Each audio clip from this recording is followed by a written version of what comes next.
Greetings, people of the interwebs. Jake here with a guest that I'm sure you're all very familiar with, as he's no stranger here to the Comics Amino YouTube channel, and I'm assuming no stranger to the Comics Amino community in general, is none other than Shane. Hello. How's it going? It's going pretty good. I've just been having a pretty fine day. Excellent. So let's just start off with, like, first off, how did you get into comics in general, and then we'll kind of focus a bit more on more of the independent comic realm. All right. I got a lot of people already know how I got into comics because I've definitely talked about it before. But my father is a comic book artist. Well, he was a toy designer, but he's done stuff in comics, and then. So I was just always around comic people and just going to comic conventions, and I just knew a lot of comic people, and yeah, that's just how I basically got into comics. I was just always around comics since the day I was born. That's really cool. So did he, like, kind of introduce you to, like, certain titles and kind of like, oh, here's some of my favorite comics, you should check these out, or was it more of just something you kind of? It was more just like I was just walking into my basement. I just realized, oh, wait a minute, my dad's a comic book artist. That's why all these comic books are here. Let's try reading a few. And then I just got into them. Okay. Was there, like, was it Marvel or DC that you were first started getting into, or was it, like, some other? I believe I originally got into Marvel, even though I've always liked DC more. Mm-hmm. But I believe the first comic that I remember truly liking and getting into was the 2003 or 2004 X-23 series. Mm-hmm. Okay. That's what somehow brought me into comics. It's like that was the first thing that I sat down and completely read and was not bored of. Yeah. And then I just kept on going from there, which is funny because I'm not really into the character X-23 now. Really? Yeah. Okay. It's like, what about, like, more along the lines of DC and those kind of characters?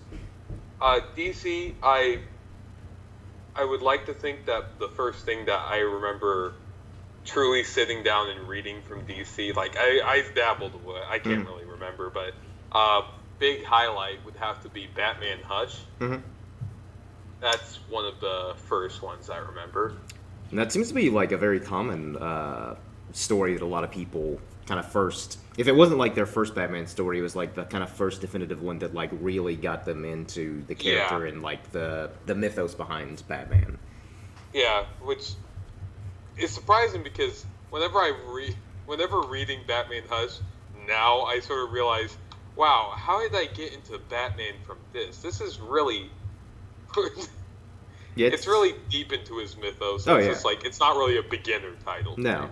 But I guess at the same time, if you do start with something like that is so steeped and heavy in the character and his lore, then it's kind of like, well, I can just read anything now after this comic. Okay, so, like, that's kind of more or less how you get into, like, Marvel and DC. How did you first get into, like, the independent comic realm? Whether it be like, did you just kind of branch off into just a comic you saw at a comic book shop? You're like, oh, that looks kind of cool. I was always reading independent stuff because a lot of the people who I just knew were just always making independent stuff all the time. But the most thing that made me think, wow, indie comics are a thing, would, of course, be, The Walking Dead. Yeah. And do you still keep up with The Walking Dead, or is that one that you've kind of... I believe I stopped reading Walking Dead after All Out War, I would think. Mm-hmm. And then I stopped watching the show just recently, a couple of months ago. See, I fell off the show... Whenever they killed Carl, that was just too much for me. See, I think I stopped watching before that. Because even though the show was really good, like, at times... It's like, to get to those really good moments in the show, like the, usually the mid-season finale or something like that, there's just, like, I felt like it was kind of a slogfest just to get to, like, the highlights of the show, because it was just really slow, and there's just, like, random kind of like subplots with certain characters. I'm Yeah, like, I don't care yeah. about this stuff. I definitely wanted to drop the show a long time before that, but I mean, it kept on bringing me into just bigger things. I'm just like, oh, I gotta stay around for that. Yeah. And it was always good. And then like it kept on doing that, but then the long line just happened, and then they killed Carl, and I was just like, no, I can't watch the show anymore. Yeah, but I don't know. Like, and I also just feel like the show. But of course, though, even with the comics, like I kind of, it's kind of the same thing. Is like there are really good moments throughout the comics, but it's like to get to the really good moments, like some of the highlights. Again, you kind of had to read through some kind of mediocre stuff, or just like some subplots that just didn't really interest me all that much, and so. Which is weird because out of all the Robert Kirkman stories I've read, there's never really been a story except for The Walking Dead where it ever really did that. Because whenever I'm reading Robert Kirkman stuff, I'm usually encapsulated all the way through. Yeah. Like, it never lets go of me at all. Mm-hmm. So Walking Dead was kind of the first major independent comic that you started like to really follow. What are some others that like kind of, or I guess that like whether they're ongoing series or like limited series that like you really kind of gravitated towards? Let me see. Ooh, I was about to wait and then. Oh my god! I just realized now I'm actually embarrassed to say this, but. I was a Savage Dragon fan for a little bit. Savage Dragon was like one of the flagships of Image when they first started. Yeah, but then like you know what Eric Larson has done with that series. Also, I remember I don't know if you remember this because I don't know how close we are in age, but I remember in I think it would have been mid '90s. There's actually a Savage Dragon TV show. That I remember watching as a kid. I've heard of that. I've never seen it. Yeah. I vaguely remember it. I just remember that like I thought it was really like the title was really cool. I'm like, oh, it's a show's called Savage Dragon, and then I watched the show and he's just this big green dragon looking dude, and I was just kind of like, oh, he's a police officer. That's so cool. So I don't know how well that show holds up now. I don't think it lasted all that long. But I guess like kind of looking back now, I'm even though the 90s was kind of when Image Comics was like really booming, I'm still a little surprised that like they did a Savage Dragon TV show, just because even at that time, that was before obviously with the kind of golden age of comic book media we're living in now, where it's like it seems like every other TV show is a comic book show or a comic book movie or something like that. Yeah, I was surprised that there was like all that whenever I look back into the 90s and I think about, wait a minute, there was still a lot of random comic stuff just appearing. There was a Gen 13 movie, and I was like, what? It just surprises me that we look at comics now and like everything's being adapted into something, but like there's still it's always been like that. Yeah. Really discreetly. Yeah, and even Capo Jones recently posted his like list of like top independent comic book movies, and some of those I did kind of forget were comic book movies, and I think a lot of people too like Road to Perdition is the Tom Hanks one. Yeah, Road to Perdition. I remember watching that. Like it was on TNT one time. My dad was watching it, and I walked down just like, no, what's this? And I sat down and watched the entire thing. But then I later found the book in my basement. I was just like, wait a minute, that was a comic book movie? Yeah. And again, like it also goes to show that like independent comic books have also been adapted pretty much just as frequently as the big two like Marvel and DC. It's just that like they usually don't get obviously they usually don't get the huge budgets, but they also don't get as much mainstream attention as like a Marvel or DC movie. And like whenever stuff just gets randomly adapted, because now that I'm all full blown into Twitter and stuff, like Christopher Sabella, right before his series Crowded came out, Rebel Wilson already wanted to make it into a movie before the first issue of the book even came out. I was like, what? which is crazy that. And again, it's kind of cool, but at the same time, I feel like that's potentially dangerous to adapt something that early in development, because you Yeah, know, well, the first issue came out, and I liked it. well, yeah, but like It was not something I could regret. it's still one of those things where like even if like the first issue is good or like say the first 2 or 3 issues, if they're already starting to develop it, you know.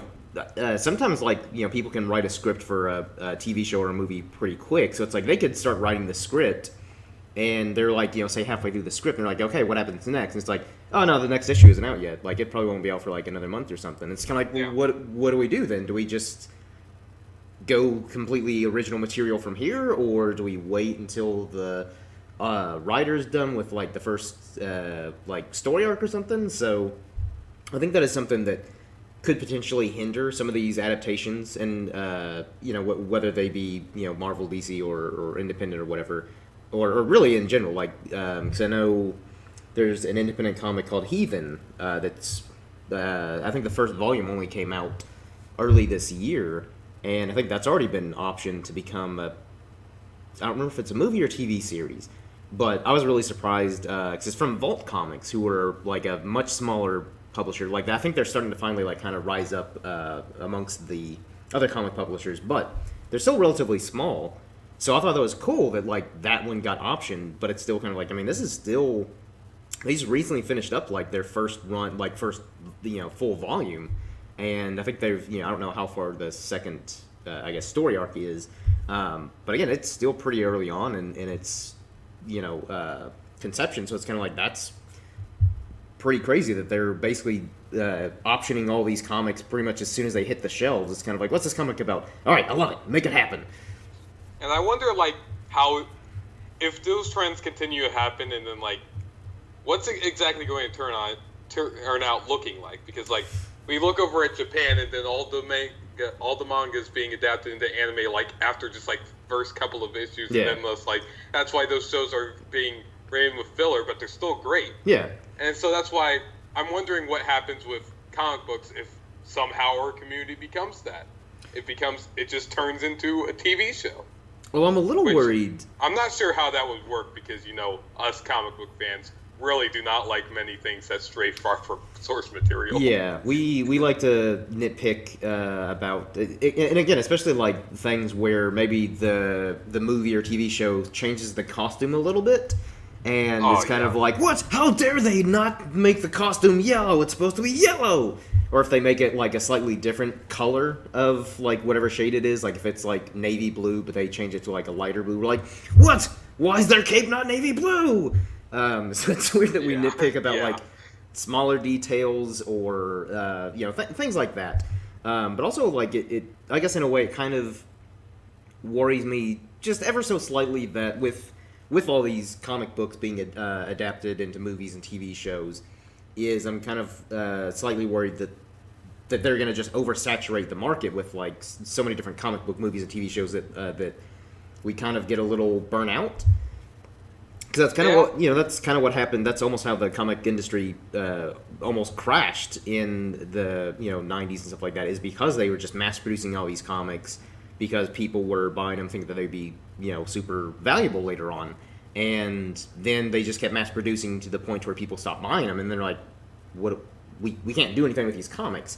So that's and granted, like the media, like movies and TV shows, are obviously different from comics, but I think it could be the same thing where they're just mass producing all these titles from movies, TV shows, or whatever based on these comics. That like there's so many of them that a lot of them aren't gonna even really good ones could just like fall between the cracks because there's so many options. It's like I can't keep up with all of them. Yeah, I can definitely see that happening, which I really hope doesn't happen. And No. I really hope that it just turns out that the more this stuff gets adapted, the more the actual comics get revived. Yeah. And God knows that's never going to happen. But yeah, and again, I do like the fact that there are a lot of again independent comics that are being adapted. Like Deadly Class is being adapted by the Russo brothers, who did Captain America, Winter Soldier, Civil War, and Infinity War. Granted, I think they're just producers on the show, but it's still the fact that like I think they were the ones that really helped get this show become real life. And I don't think it's supposed to come out until next year on Sci-Fi Channel for some reason, which I thought was an odd choice, but with them involved, I'm like, okay, maybe that's not the best network I would put it on, but since they're involved, I'm all for checking this show out because I just recently read the first volume. Hopefully, all these comic book adaptations like Happy and Deadly Class turn sci-fi into a legitimate network. Well, like Sci-Fi's had some like kind of flagship shows. It just for me that's not really the network I would expect to see something like Deadly Class. And just from what I've read, Deadly Class isn't really like there's nothing really science fiction about it. Like there's no supernatural or again like it's just a show about like this school of assassins. So I would have, but again that's I guess just me nitpicking on comics. But I just thought it was an odd choice. But yeah, it could be possible that like a show like Deadly Class could really bring that show to be a more, I guess, legitimate network other than like the network you go to watch the newest Sharknado movie, which are kind of a guilty pleasure of mine. But that's neither here nor there. Now and I guess along the lines of that, are there any comics that you really like that haven't been adapted yet that you think would make a great movie or TV show? That's hard to say because, embarrassing, I'm actually relatively sort of new to indie comics. I know I don't come off as that sometimes, but like that's I only started indie comics. I only started doing indie comic reviews now that I decided to quit DC and then only read a little bit of Marvel now. Yeah. But something that I would enjoy to see, while it's fairly new, I did do a review on it. Actually, never mind, let me change that. I don't think Rich Tomaso's work would generate well onto a big screen like Spy Seal and all that. But Gravediggers Union, that would be a good... That I would like to see that. That would be a good blend of just real fantasy, witchcraft, horror in the modern world, all that stuff. I would love that. That would be such a visual amazing. What's that? What's that about? Because I've actually never heard of it. Gravediggers Union, from what I remember, I forgot to continue the series after I read the first 6 issues to make the review. But it's from what I remember is that it's these group of gravediggers who have to go across the world to stop this big old coming of the Antichrist, supernatural, whole bunch of zombies, witchcraft, ghosts, ghouls, everything's just going insane at once, and then it turns out the one dude's it's hard to explain really. It's just so good it was so good whenever I sat down and just read through it. I was just like, because I'm not into horror comics, but this really opened up that door for me to be like, hey, this is a thing, I should probably go do that. See, oddly enough, I'm not big into the horror genre either, but some of my favorite comics are actually like kind of horror supernatural, like Lock and Key, which is incredible, Witch Doctor, like I really like Hellboy from what I've read of it. So it's kind of weird that like one of my least favorite genres, just in general, like whether it be movies or TV, are some of my favorite comic books. But again, it kind of just goes to show that it all depends on the creative team behind it and the execution of it. Like if it's well written, has a really cool concept and stuff like that, and the executed properly, then it's kind of like, I don't care what genre it is. If it's good, it's good. And I think actually Lock and Key, speaking of, is being adapted on Netflix. Sometime. It is? Yeah, because I know, like several years ago, it actually got optioned, and I don't know if it was supposed to be on a network, but then I think that fell through. But then I remember hearing it was going to be on Hulu. Then I guess that fell through again, but now I've heard that like it's gonna be on Netflix, and I'm hoping like just so far with Netflix's record of producing TV shows, and they're really they've just been killing it with their original content. I'm really hoping that they don't let it fall through the cracks like all the other times, and they actually sink the money into this series to become a really good show. Because again, the potential is there. Like it's an incredible series. I'm still waiting on the Netflix Millerverse stuff. Which I don't know when that's supposed to start either, or if they even have like an estimated date. Because I think the deal just got finalized. I want to say late last year that they're gonna start developing a lot of Mark Millar's work into movies and TV shows. And I think the same thing with a lot of Rob Liefeld's early Image work as well. I think is being adapted into TV shows and movies. Although I'm not as familiar with his early '90s like Image comics. I was never a big Liefeld fan. I was always Mark Silvestri with Image. Yeah, and like, but I'll at least give Rob Liefeld credit that he kind of fully embraces the like all the pouches and stuff like that with with his characters, and I think he even jokingly created that character, the Pouch, and now it's got a comic.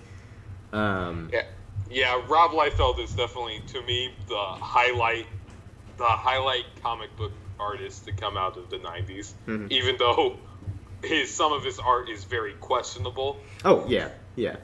Especially, I think it's actually his Extreme universe or something like that. I think there's actually one of the things getting adapted, and just like the designs on some of those characters, I'm like, yeah, that's a good description, because it's just like it is very much like that whole early to mid '90s, just like everything's super extreme, just whole mentality. Like the characters' designs, like they're all super big and buffy and like muscular, with like guns and pouches all over him and stuff like that. And it's like, wow, he really went extreme. And again, the title is very fitting. Like it's just oozing that whole. Again, for you kids who didn't grow up in the '90s, I don't know if you'll understand it, but yeah, the whole '90s extreme. I don't really know what to call it. Like just kind of. Yeah, '90s extreme is the perfect way to just describe it. Yeah, because I would just say radical '90s. Yeah, like that's probably like the whole radical. Yeah. Again, I really don't know how to convey that to people who didn't grow up in the '90s, but yeah, that's another thing that. Go watch the '90s on Netflix. That's a great television documentary.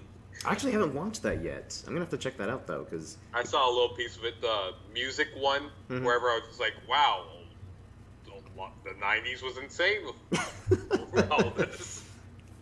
Aside from grunge, I love me some '90s grunge. That's one good thing that I think came out of the '90s, and a lot of great cartoon shows like Batman the Animated Series, and all those shows. So, are there any independent comics you're reading currently that you're really like enjoying, whether they be ongoing or just something? I stopped doing reviews, so that was mainly what I was doing to read. Oh, okay, I gotcha.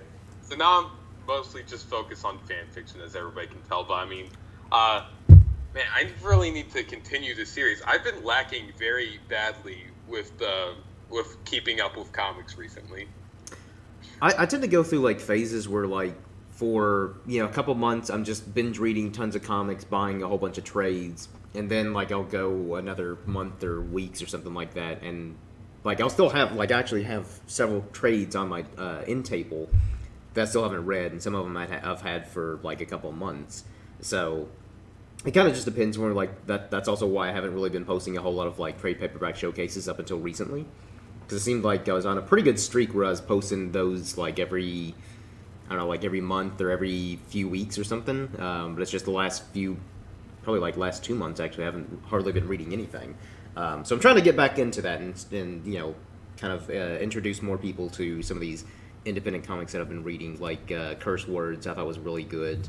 Deadly Class, I would recommend to people. Lock and Key, some of the ones we've been talking about. I'd definitely check out for those of you listening and want to start in independent comics. Now, do you have? And now with the new Indie AF initiative with Dark Horse, I have to start reading Dark Horse, because the last time I read a Dark Horse comic was whenever they still had Star Wars. Oh, okay. So that's been a while. Yeah, it's been a long time since I've ever touched anything Dark Horse related. I've Dark Horse, even though it's something that I've kind of I've read since I started reading comics.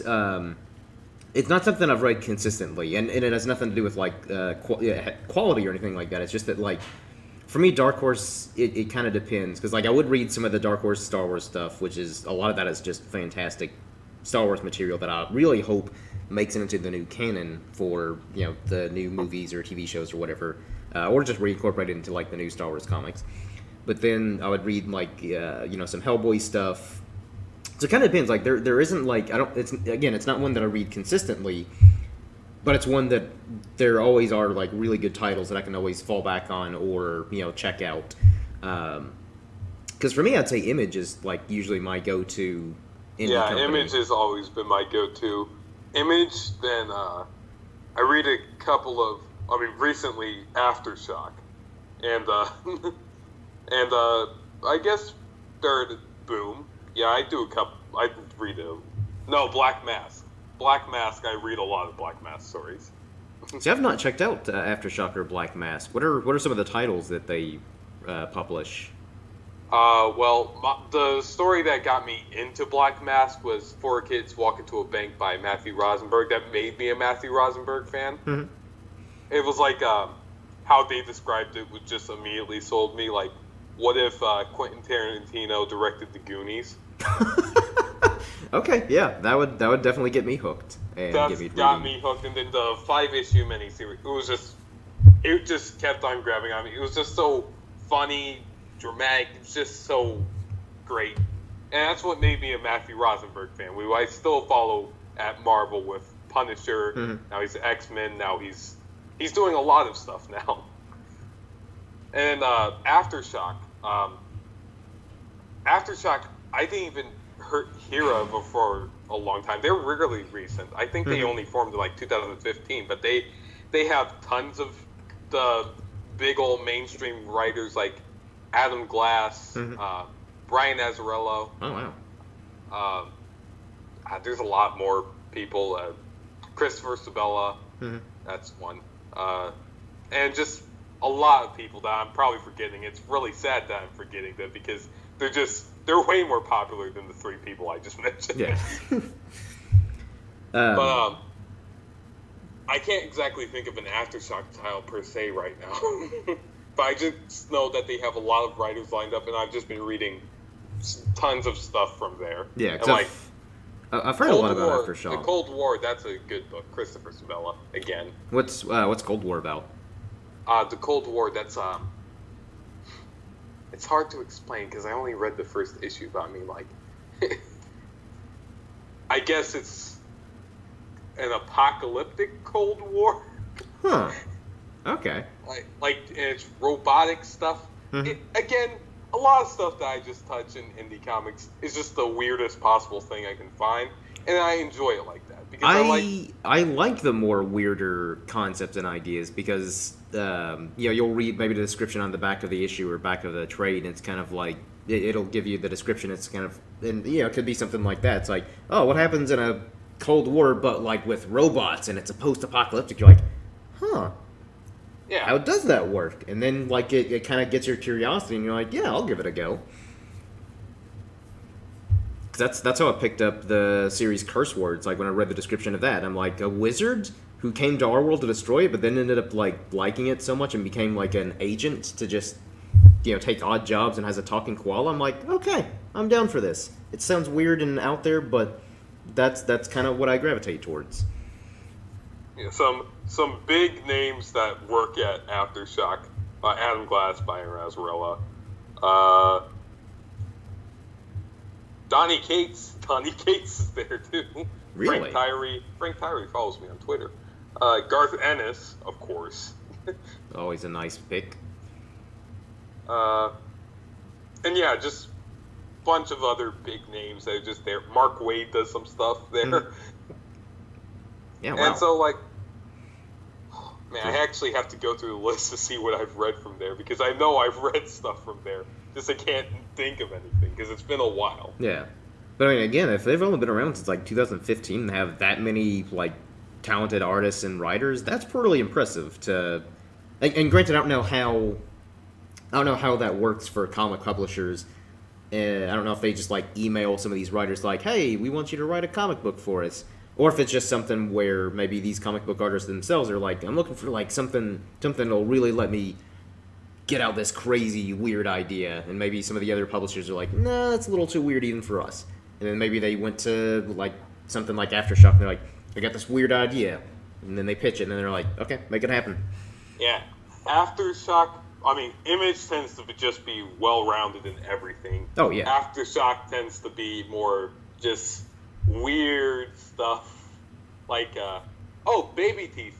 I think Baby Teeth is Baby by Teeth. Donny Cates' Aftershock title. I don't know if I've I heard of that haven't one. read it, but I mean, I know that's a notable, and I know Yeah. some people are probably like, hey, Shane, you should read that. Why are you only discussing it if you know absolutely nothing about it? But, like, and then it ends on weird stuff, and then Black Mask tends to be more political, which is weird because whenever I read stuff like Four Kids Walk into the Bank and then Space Riders, Yeah. I think inks which have nothing to do with politics. Yeah. But then there's also stuff like Cal Exit, and then I'm not sure about other ones. Yeah, but I know Black Mask has been another one that it's fairly recent, but they've really been making a name for themselves. Because I know just Rogue Pride has Yeah. really like just really like sells Black Mask and has mentioned a lot of their titles. And I've wanted Yeah. to check them out, but again, the hardest part is there's already so many titles that like I'm currently reading, and then other titles that like I've picked up. So a lot of times I'll just pick up like maybe the first trade just to kind of see how it is, and then if I like it enough, I'll read more. And other times Yeah. like I'll not to say it's bad, but it's not good enough to really warrant picking up immediately. So I tend to like a lot of my comic collection are just like volume ones of all these comics. Either because like it wasn't good enough to where I'm like, oh my god, I have to like buy all the other falling trades, but it's more just like I can wait off on getting the next trade and I'll check out this new comic.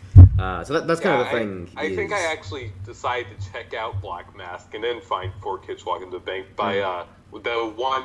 It was a catalog entry. I think it was by Rogue Pride with the series Young Terrorists from Black Mask. I was just like, that seems interesting. Then I went in and I never read it, but I read something else. But it really is hard to pick titles with any of the comic publishers because there's so many options.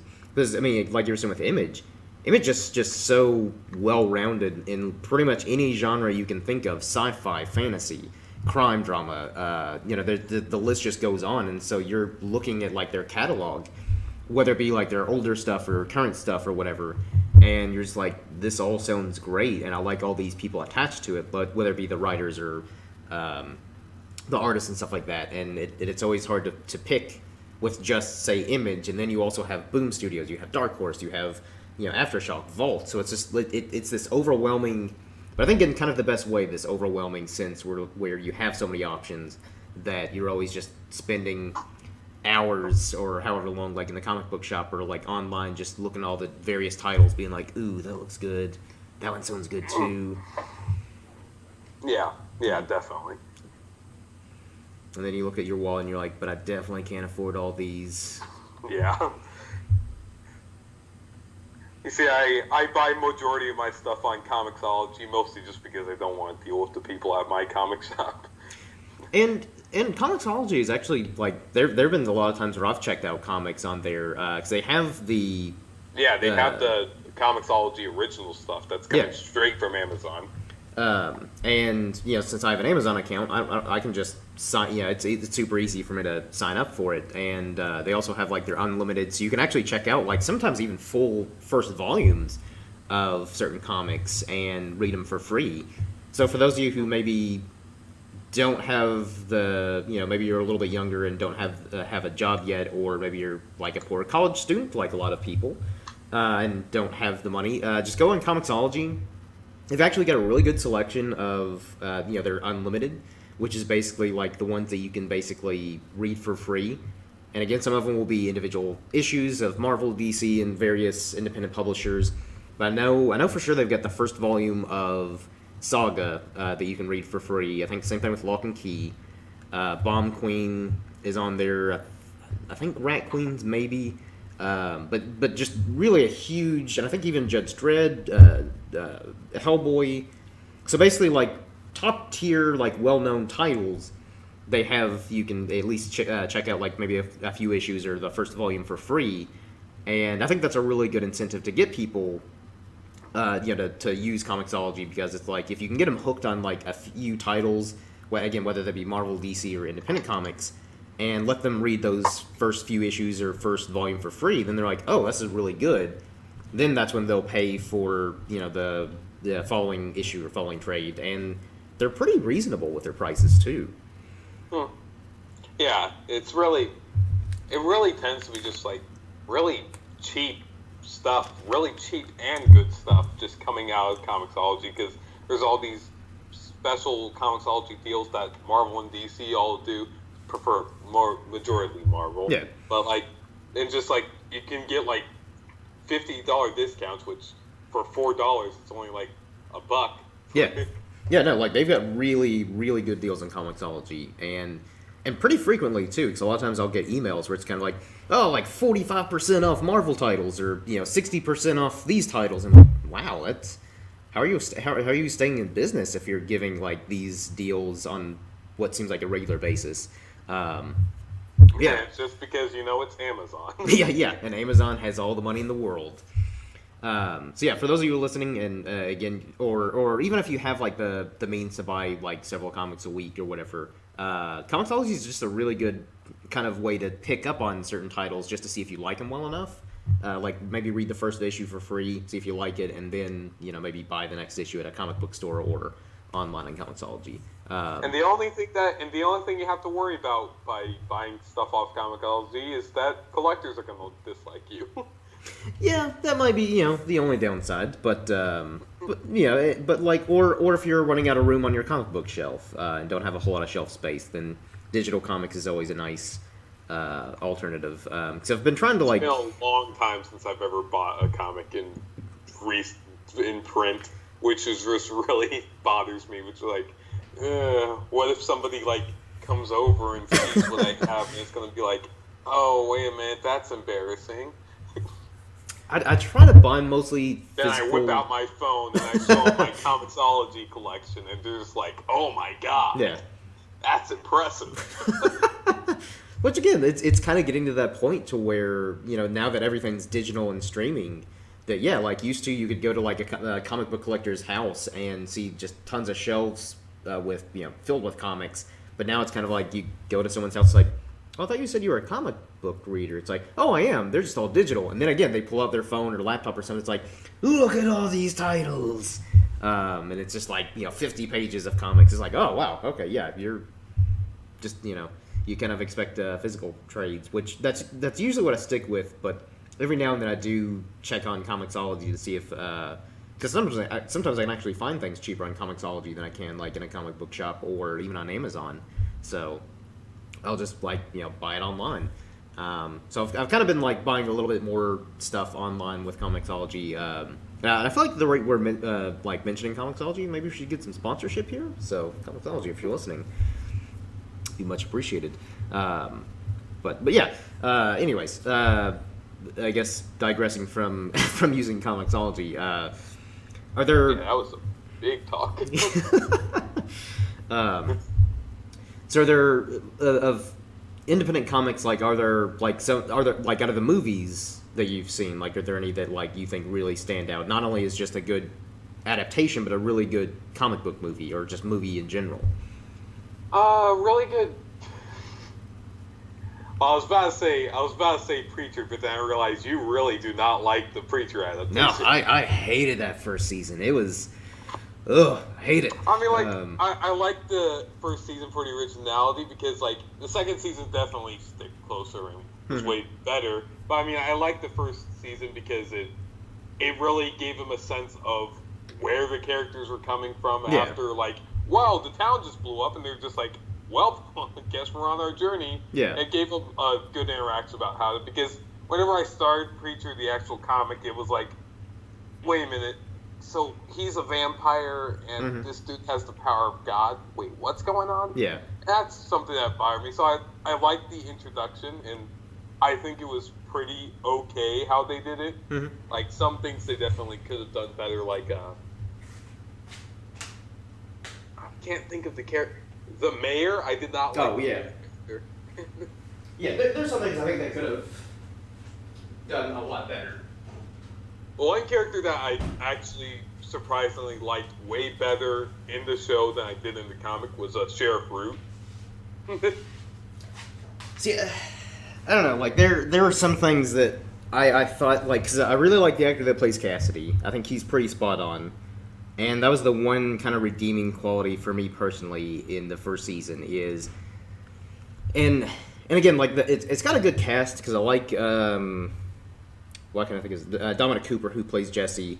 I like Ruth Negga who plays Tulip, but I don't think any of them were just in my opinion like were. For me, they didn't fit Jesse or Tulip, and so They did. I had the trouble seeing it, but then like whenever the second season really took off, and then they started doing the actual stuff, I was like, "Whoa, I like this." And like I dropped watching the third season, which I do need to go back and actually watch so I can watch the fourth season because the third season didn't encapsulate me in the first episode, even though it was my favorite part where the comic was with going to Jesse's family and stuff. Yeah, and I might give it another go because I have heard the second season is better and like follows the comics a bit more. The second season is like, the second season, in my opinion, was one of the best things at television at the time. Really? Yeah. Okay, I'll. Like it was powerful how good it was.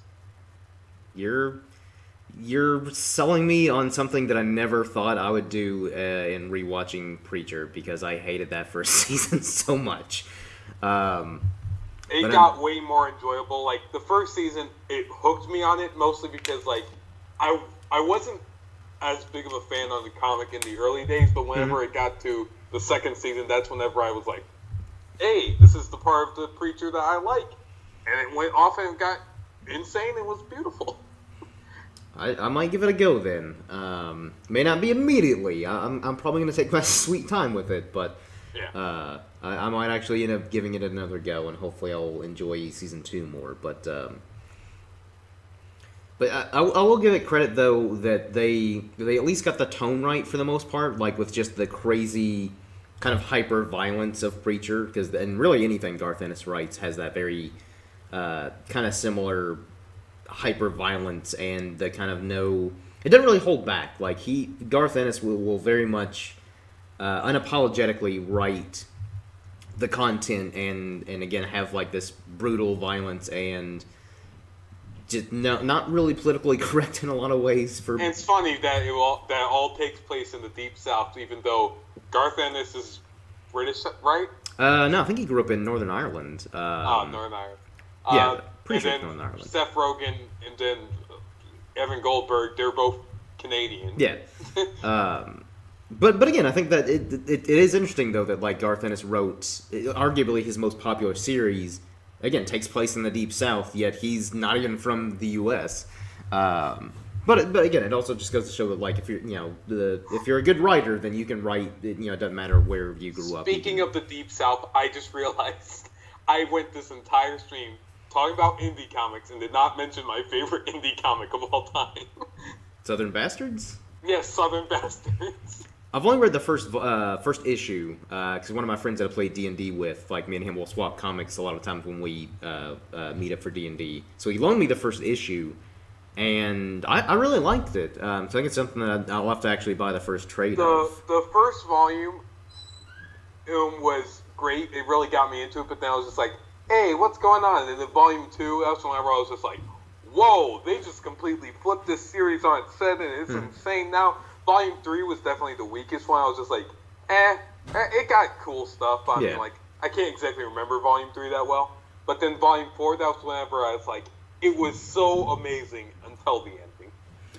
So is that series wrapped up, or is it still going? I'm not sure if it's wrapped up. I really hope it's not wrapped up because the ending where it had was so bad that it was like, it's like they can't end the series like that. Yeah. But Jason Aaron and Jason Latour, they're obviously busy with all of their Marvel stuff. Oh yeah, like I'm surprised I think hopefully the series is just on hiatus and they're like just doing Thor and stuff, and just waiting for the series to come back when it's triumphant's 21st issue. Yeah, so I'm really surprised that like again like some of these writers like Jason Aaron like has the time to write all these comics because he has like several titles with Marvel, then he has Southern Bastards, and I think he's got at least one or two other independent comics. Something with like someone like Jeff Lemire, where it seems like that guy's got 20 titles out at once.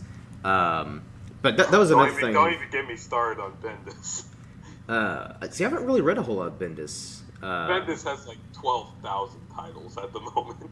Oh wow! And like now he just has more because they announced Wonder Comics, you know. Mm-hmm. But yeah, I don't see how some of these artists and writers are able to like put out the amount of content. It's like, do you ever sleep or like spend time like just not doing anything, just like relaxing?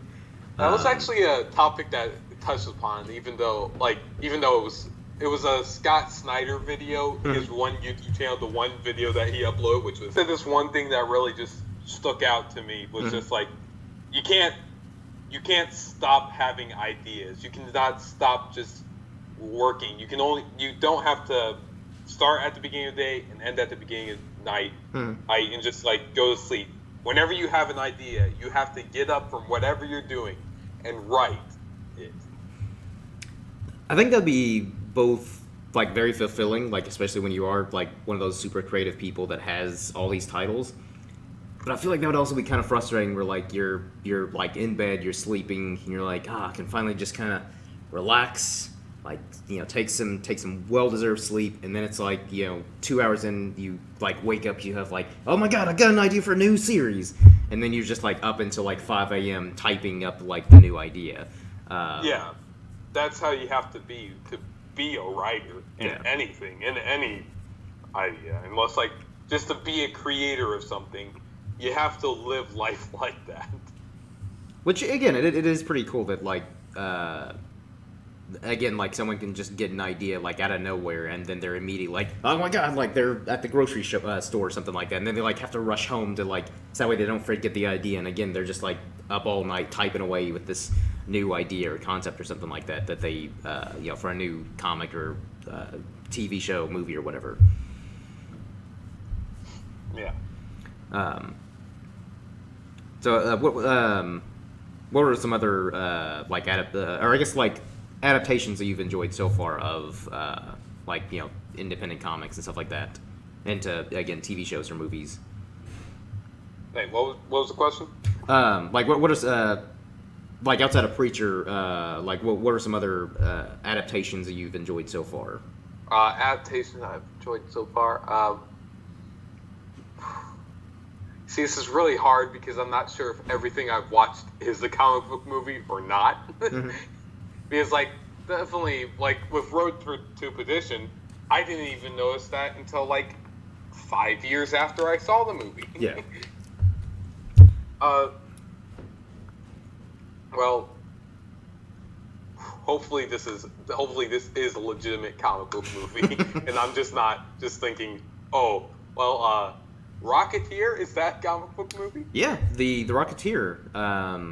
Because I think I forget when those comics. I want to say they were like originally from the like World War II. I want to say it's like when the Rocketeer comics were like first produced. I could be wrong because I'm not super familiar. But yeah, the Rocketeer's a comic book movie. Well, that movie was just that was another big thing that got me into comics because like. That specifically got me into superhero stuff. And I was just like, wow, steampunk dude with jetpack, that's cool.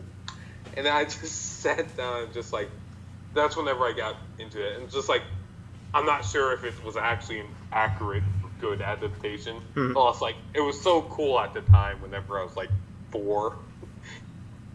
See, because I think that movie came out in like the mid-90s, like 97, I think. Oh, well, I definitely saw it a little bit later on. I think I've only seen that movie once, actually, so I barely remember it. Yeah, I don't remember anything except for, like, the one hot air balloon scene. Mm-hmm. I think there's a hot air balloon scene. And I guess like it was fitting that Joe Johnson, the guy that directed Rocketeer, also did the first Captain America movie.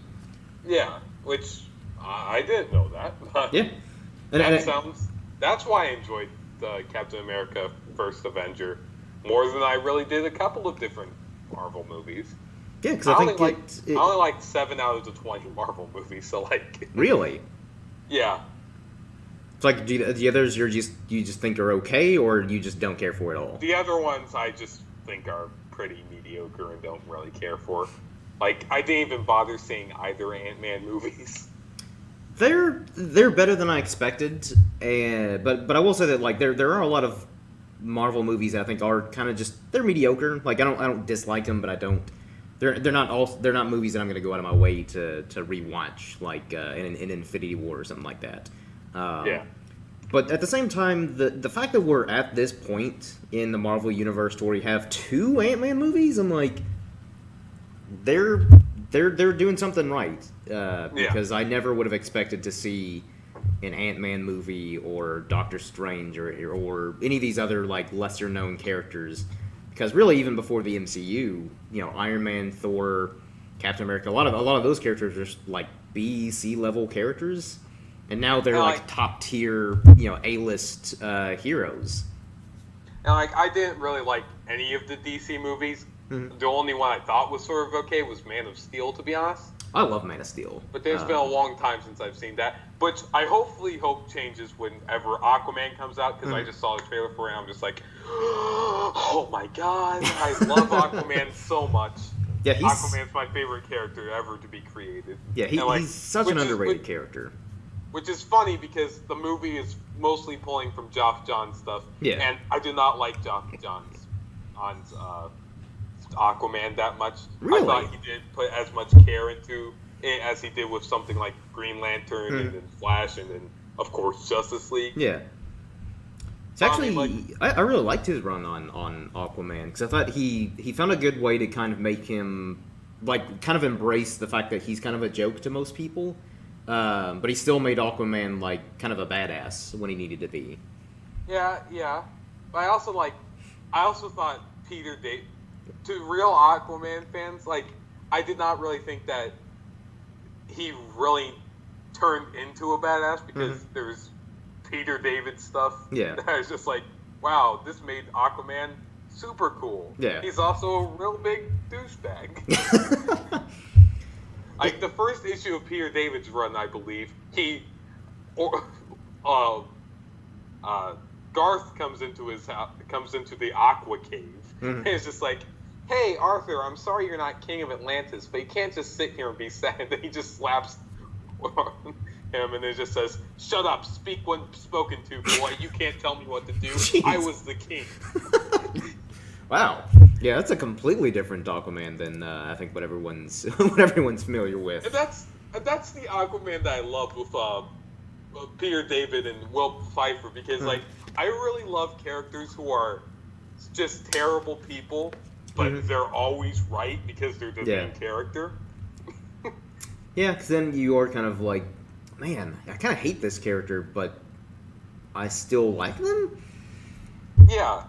And like the one character that I completely did not like in Geoff Johns' run was Black Manta, because to me, honestly, it felt like he made Black Manta sort of like every other mercenary, and then like I actually had a discussion about this in the Watchmen chat one time. And it was like Dark Monitor, real good friend, and said, "Hey, how did he make Black Manta like every other mercenary because they killed this family member of his?" And just like Deathstroke, the literal top tier first thing that pops into your mind when you think mercenary in comic books has that exact origin. Come to think of it, that. And like what made Black Manta cool was that whenever he was just like, "Hey, I don't really have anything wrong with me. I just really hate smelly fish people. So I want to kill them all." And it's just like, that made him scary because he's just a psychopath with an army. Yeah. But then like making him forgive him and forever evil, even though no matter how beautifully written it just wasn't for me, because that's not how I picture Black Manta. I picture him just being like Ra's al Ghul, where it was just like, hey, I'm gonna team up for you just this once, but once I'm done, I'm going to murder your entire family. Yeah. Yeah, I wasn't as crazy about Black Manta in Jeff Johns' run, but at the same time, like, I still really enjoyed his run from what I read of it. Yeah. Like, whenever the trailer came out, and then the Deep, I think they're called, from the trench. Yes, yeah, I think that's what they're called. Popped up, I was just like, holy shit. Yeah, and like... I didn't like that storyline, but that's still super cool. Yeah, and it's almost like more like kind of a horror movie in a way. Like that these creatures just start like coming up to the surface and devouring everything. So like that I think could be a cool angle. And what I appreciate most about the the Aquaman movie is that they're already using all of Jeff Johns' ideas. Mm-hmm. So now for an Aquaman sequel, they have to pull from everything else. Which what do you think of Dan Abnett's? Dan Abnett, in my opinion, is the third best person to write Aquaman. Yeah, because I really liked his Rebirth run from what I read. And it was consistent too. I forget how long I was keeping up with it. I dropped it whenever the Atlantis stuff, wherever Coram Rath became the leader of Atlantis. I stopped reading after a long time of that because it was just going on for so long, and since it's a monthly series, it kept on feeling like it was going on forever, which surprised me because I think I dropped it right before the final issue of it happened. I think that's around the time that I stopped too, and again, not because I didn't like it. It's just that like at that point, like I was reading, I wasn't able to get to my comic book shop, so I just like dropped everything until I was able to make it up to the comic book shop. And I really hope that Kelly Sue DeConnick surprises me and makes Aquaman just super cool. Is she writing for Aquaman now? Yeah. Oh. Dan Abnett is going to leave after Drowned Earth, and she's picking up in December. Okay. Is he moving on to other DC titles, or is he just... Right now, his character's Silencer, which is super cool because it's just female John Wick, which is a better John Wick comic than the average John Wick comic. I'm sure everybody... If you remember my one post about the first John Wick issue. Yeah, it sounded awful, and I was really disappointed, because I'm like, oh, John Wick comic, I can't wait! And... If you want your John Wick thing, just read The Silencer. It's great, and it's amazing. Okay, I might have to check that out then. And that's one of the DC's new characters that they recently... Yeah, New Age of Heroes, which I dropped, like, all of them except for Silencer. Okay. And I do like Dan Abnett as a writer too, so that's more reason for me to check it out. definitely brought back the Guardians of the Galaxy and did Annihilation and Annihilation Conquest, which, in my opinion, are two of the best Marvel events to ever be created. Mm-hmm. Annihilation is particularly my favorite Marvel event ever. Wow. How recent was that? Like, was that one of the more recent events? Annihilation was going on at the same time as Civil War. The first or second Civil War? First one. Okay. Which really made me happy because whenever reading Civil War originally, I was just like, wow, this sucks. And then I was just like, what's something else from Marvel I can read? And then Dan Abnett just comes and taps me on the shoulder and he's just like, hey kid, you like space?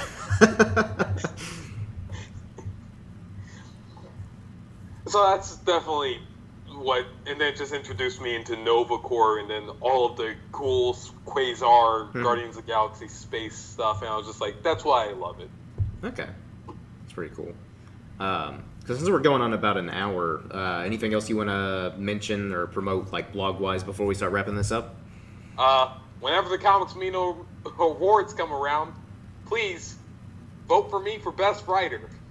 Which the Amino Awards, we're already in talks of when to start that. Should be coming up soon-ish. Don't have a release date yet, but yeah, get ready, kids, for the Amino Awards. Start picking out who you're gonna vote for Best Writer and Best Group, all that stuff. That's all that stuff. Yeah, I don't even remember all the categories myself. Best most informative user, best blog. There's a Yeah. lot of them. Oh yeah, there's tons of like options, and again, tons of great groups and people and stuff like that. So just get ready, people, because the Oscars have nothing on the Comic Amino Awards. Yep. So with that being said, we'll finish up this video, and thanks again, Shane, for joining me on this episode. And pleasure. any blogs you're working on you want to maybe tease or promote? Well, ADCU Vertigo just popped up, so make sure to check out Adam Strange when it comes out. Make sure to also check out Aquaman Annual #1, which I'm working on, and Wonder Woman Annual #1. We recently lost our great Wonder Woman writer Paradox, but we're recruiting for Wonder Woman writers. So if There you you hear go. this, start sending stuff to me, Oz, and Al, and everybody in the ADCU. And yeah, that's really it. Make sure to just keep involved with the ADCU, the Watchmen, the MSU, and basically anything. All right, so there you Stay go. active on Comics Amino. Yeah, just stay active. If you're not following this man, go ahead and do that, so that way you can keep up with all of his fan fiction and all of his older posts and stuff like that, all of his reviews and all that. We'll be making the blog eventually, so Yeah. stay tuned for that. And of course, you can follow me, Irishman Jake, here on Comics Amino. Same thing with Twitter. Same, just Irishman Jake. And if you all have any more ideas for guests to come on here, just let me know in the comment section, either of this video here on YouTube or in the blog form of this that I'll be posting whenever this is done.